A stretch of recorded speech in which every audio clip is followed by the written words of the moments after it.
E eu falo hoje com a Carolina Lessa, que é analista de mercado da Pátria Agronegócios, porque, como sempre, quinta é quinta com a Pátria. Carolina, seja muito bem-vinda. Bom dia, pessoal. É um prazer estar aqui com vocês. Prazer é todo nosso, Carolina. E eu queria começar aqui falando com você a respeito, portanto, do mercado de grãos. Vamos começar pela soja, então, né? A gente vê essa movimentação para os mercados, né? Sempre olhando para esse encontro que está previsto para o final de semana entre China e Estados Unidos. Eu queria que você trouxesse as suas perspectivas, né, e a sua visão, né, de como que isso está precificando o mercado da soja na manhã dessa quinta-feira, né? Desde ontem essa notícia aqui tem movimentado os mercados. Sim, pessoal, isso tem trago movimentações bem grandes. A gente vê o contrato spot, maio, já começando o dia no negativo, mas ainda próximo da estabilidade. Isso traz alguns engasgos aí para o mercado, algumas dúvidas que até nossos clientes trazem para nós, né? Com esse aguardo do encontro de Estados Unidos e China, se sabe que o Trump não é um presidente que tem a tendência de trazer viabilidades muito grandes assim para parceiros comerciais, então ele sempre deixa ali uma margem a favor dele, né? Então a gente acredita que sim, venha a acontecer um acordo que pode trazer patamares mais confortáveis, assim, digamos assim, para o mercado, mas a gente tem sempre aquela tendência. Trump falou, o mercado se movimentou, é algo que já é corriqueiro, assim, toda vez que a gente vê o mercado aguardando novas decisões do presidente norte-americano. Então, a gente acredita que venha a acontecer um acordo, mas que esse acordo não vai ser totalizado, né? Não vai acontecer vamos dizer assim, não vai ficar no 0 a 0 essas tarifações entre China e Estados Unidos. E, Carolina, um dos pontos, né, que eu queria trazer, que ainda que não saia um acordo, né, inicialmente falando dessa primeira reunião, já é uma movimentação aparentemente de um pouquinho de boa vontade, né, entre os dois governos. São dois secretários ali de comércio que vão se encontrar dos dois países. Isso também para o mercado do milho, como que você enxerga isso, né? Esse ano os Estados Unidos deve ter uma área de milho maior do que a de soja. Eu queria entender também como que a gente começa a ver esse desenho acontecendo, pelo menos dessa demonstração de boa vontade agora para o mercado do milho. Então, para o mercado do milho, a gente já vê para o cenário norte-americano algo mais favorável, até olhando para o plantio atual, a gente vê que eles já atingiram 40% frente a 30% da soja.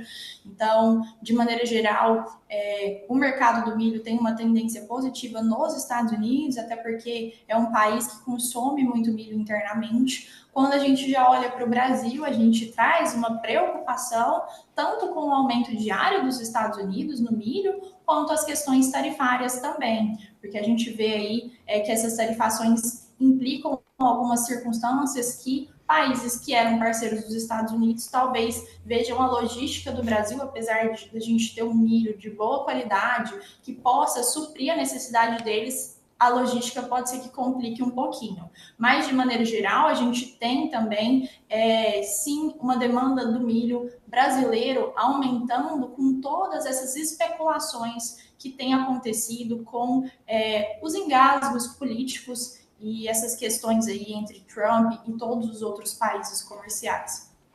E, Carolina, observando agora aqui Brasil, né? A gente estava falando agora a respeito de custos de produção aqui no Brasil bastante elevados, né? O produtor ali não investindo 100% na próxima safra de soja. E eu queria também entender o cenário da safrinha de milho que está no campo já, o pessoal aí olhando para o céu também, vendo o clima.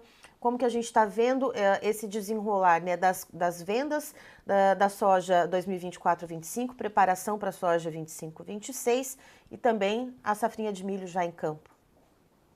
Então, de fato, a nossa segunda safra, também conhecida como safrinha, está indo de vento em popa. Graças a Deus, a gente tem trago relatos, recebido relatos aqui na Pátria de que as lavouras estão muito bonitas. Tivemos engasgos lá no início, que aconteceu aquele atraso na colheita da soja e, consequentemente, um leve atraso no plantio do milho segunda safra. A gente viu aquele veranico entre fevereiro e março de 40 dias em alguns estados, por exemplo, como São Paulo, Minas Gerais, que trouxe engasgos e preocupações, mas que as chuvas aí do mês de abril compensou o que aconteceu ali nos meses anteriores, e a tendência é da gente ter uma colheita muito favorável, uma produtividade alta. E voltando aí na questão do custo que você trouxe, realmente o custo de 2025, tanto para a safra 25-26 quanto foi para a segunda safra brasileira, foi um pouco elevado, trouxe preocupações para os produtores. Muitos produtores realmente com esses engasgos, até mesmo com dificuldade de crédito, que a gente sabe que aconteceu também, e aí partiram aí para a relação de troca e acaba que essas condições não ficam tão favoráveis quanto eles viram no ano passado e o quanto o produtor espera mesmo, porque a gente sabe que o custo afeta diretamente na produtividade e na questão da rentabilidade também. Então, é um fator e um ponto que pega muito para o produtor. E a gente aqui da Pátria entende muito isso, e por isso que a gente leva sempre as nossas recomendações no momento certo, para que eles possam tomar essas decisões de maneira mais assertiva, que consigam ter essa rentabilidade melhor. Perfeito, Carolina.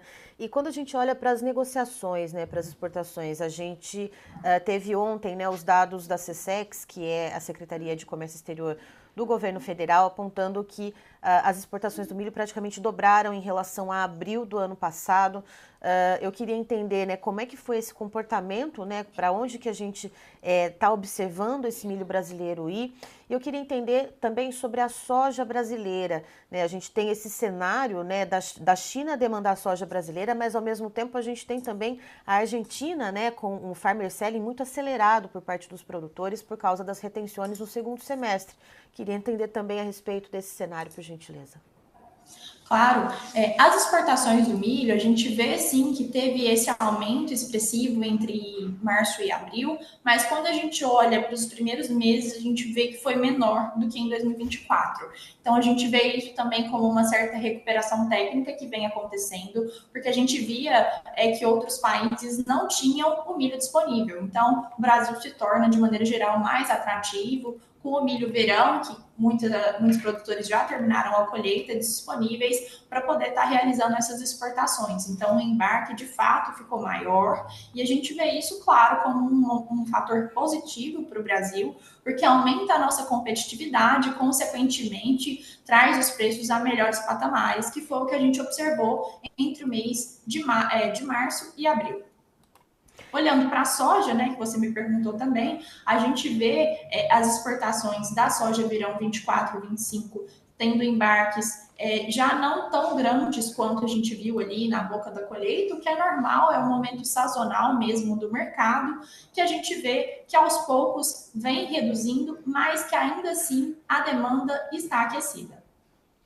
E, Carolina, quando a gente olha para os Estados Unidos, né, a gente tem, como eu disse, né, os relatórios de avanço de colheita, né, que estão sendo ali colocados pelo USDA. Hoje a gente tem o relatório das vendas semanais. Queria entender quais são as perspectivas, se isso deve mexer de alguma forma com o mercado norte-americano, com a Bolsa de Chicago, ou se o mercado está olhando de fato para o mercado climático lá nos Estados Unidos. Olha, de fato, o que tem pegado mais agora são as condições climáticas, porque é o que realmente vai ditar o caminhar desse plantio lá nos Estados Unidos, né? Então, a gente tem uma soja que está com um plantio de 30%, alguns estados já mais avançados, e um milho com 40% de plantio, que a gente vê que é um pouquinho maior do que o avanço da soja em si. E a gente acredita que, de fato, esse avanço mais rápido que a gente olha em comparação com o ano de 2024 vem acontecendo aí por causa que a gente vê que as condições climáticas dos Estados Unidos são completamente diferentes aqui do Brasil. Então, a gente tem um momento de inverno lá, onde acontece as geadas, muita neve, e próximo ao plantio deles, que começa a acontecer, no caso aconteceu em abril, a gente vê um derretimento dessa neve, que já traz uma umidade para o solo e faz com que eles avancem nesse plantio. E a gente acredita que isso vai acontecer de maneira um pouco antecipada, tiveram chuvas mais favoráveis e, posteriormente, uma leve estiagem que fez com que eles conseguissem aí estar avançando com esse plantio de maneira mais acelerada do que aconteceu em 2024. Olhando aí para o médio e longo prazo, então, eu trago aqui para vocês algumas previsões climatológicas, né? A gente vê aqui que nos estados na região sul ali dos principais estados produtores para os próximos 15 dias. A gente vê chuvas expressivas, o que pode sim trazer alguns engasgos, mas que, de maneira geral, a semeadura do produtor norte-americano está confortável, está favorável, não está assim algo preocupante. Já quando a gente olha no longo prazo, então a gente olha lá para julho, agosto, a gente vê algumas previsões climáticas que trazem algumas preocupações para os norte-americanos e, de certa forma, um alívio aqui para o produtor brasileiro, que é a probabilidade de uma seca entre os meses de julho e agosto, que é o momento do enchimento de grãos, o principal momento para a decisão mesmo de quanto que vai ser essa produtividade, se ela vai ser favorável ou não, onde também pode vir a acontecer quebras de safra, que é algo que a gente ainda não pode confirmar, mas sim, tem essa probabilidade. E isso vem atrelado a um estudo que a gente realizou aqui na Pátria, de se pode sim, pode haver ou não fenômenos climatológicos como Laninha, El Ninho, e a gente vê que de fato esse ano é um ano neutro, né, tanto para o Brasil quanto para os Estados Unidos, mas que isso, de maneira geral, traz engasgos, como a gente viu na safra de 2016 e 2017, lá nos Estados Unidos, onde a gente teve um cenário climatológico muito semelhante ao que a gente tem observado entre 2024 e 2025, e que sim, tiveram chuvas positivas no momento do plantio, fez com que eles conseguissem ter uma semeadura favorável, mas no momento crucial das lavouras, teve uma seca onde teve esses riscos aí produtivos e acabou acontecendo uma questão de quebra de produtividade norte-americana. E aí a gente olha para 2025, então a gente tem atrelado a essas condições climatológicas a questão de Trump e os países parceiros comerciais, né? Então a gente tem todas essas questões aí que, se realmente forem vir a acontecer, para o nosso país é algo favorável, porque torna tanto o grão mais competitivo quanto o cereal também. Isso faz com que a gente consiga ter uma rotatividade melhor, preços melhores, e tudo isso pode vir a acontecer de maneira favorável para o Brasil. Inclusive, hoje a gente deve ter o relatório, né, do Drought Monitor lá nos Estados Unidos, que deve trazer perspectivas ali um pouco mais preocupantes para as regiões das Dakotas. A gente sabe ali que o Texas passou ali por um efeito de seca bastante importante, a região algodoeira ali. Queria entender como é que fica a região das Dakotas, já que você está trazendo também essa perspectiva do clima nos Estados Unidos, Carol.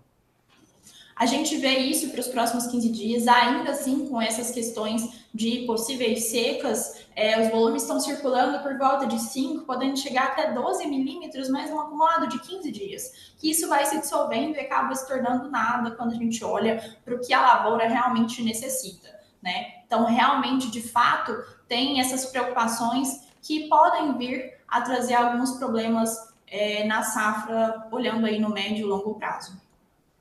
E quando a gente observa agora, né, aqui no Brasil, o que a gente deve ver para o clima nos próximos dias afetando as áreas produtivas? Eu comentei um pouquinho antes da gente entrar aqui ao vivo com você a respeito das chuvas chegando em volumes elevados ali pelo Rio Grande do Sul, uma área de instabilidade, principalmente ali afetando a área da Campanha, a região ali da divisa com o Uruguai, mas a gente tem também condições de chuvas severas na Bahia, no Sergipe, até condições de invernada lá em Roraima, onde a soja está em campo, né, diferente do milho que está em campo em outros lugares. Queria saber como que vocês aí da Pátria também estão olhando para esse cenário de clima brasileiro.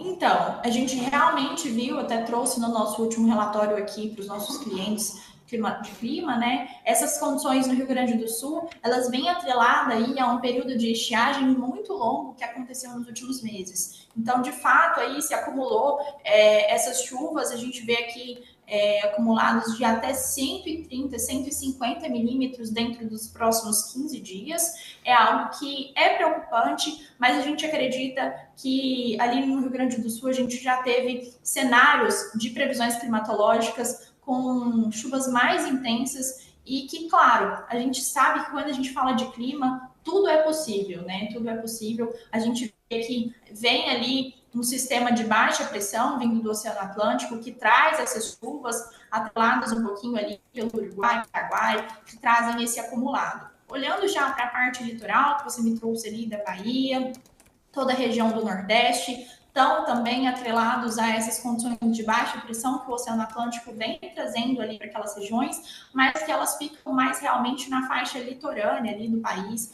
acomodam também algumas regiões ali de Minas Gerais, Espírito Santo, Rio de Janeiro, que trazem ali esses engasgos. Olhando para a região norte, a gente vê então a Roraima, como você trouxe, a região do norte de Pará, do Maranhão, trazendo realmente preocupações de volumes excessivos que podem ultrapassar os seus 250 milímetros nos próximos 15 dias. De fato, isso é algo preocupante, que a gente já traz como forma de alerta para os produtores dessas regiões. É claro que não tem muito que eles possam fazer, mas se a gente já traz essas informações para que eles estejam esperando isso, de certa forma eles conseguem se manejar ali de uma maneira que não traga impactos tão significativos. Olhando já para a faixa central, onde a gente olha então para as condições ali da segunda safra brasileira, olhando para o milho, a gente vê de fato uma estiagem já sendo caracterizada no mês de maio, o que é algo sazonal, é algo já esperado tanto pelo mercado quanto aqui pelas condições climatológicas. Então a gente vê isso já acontecendo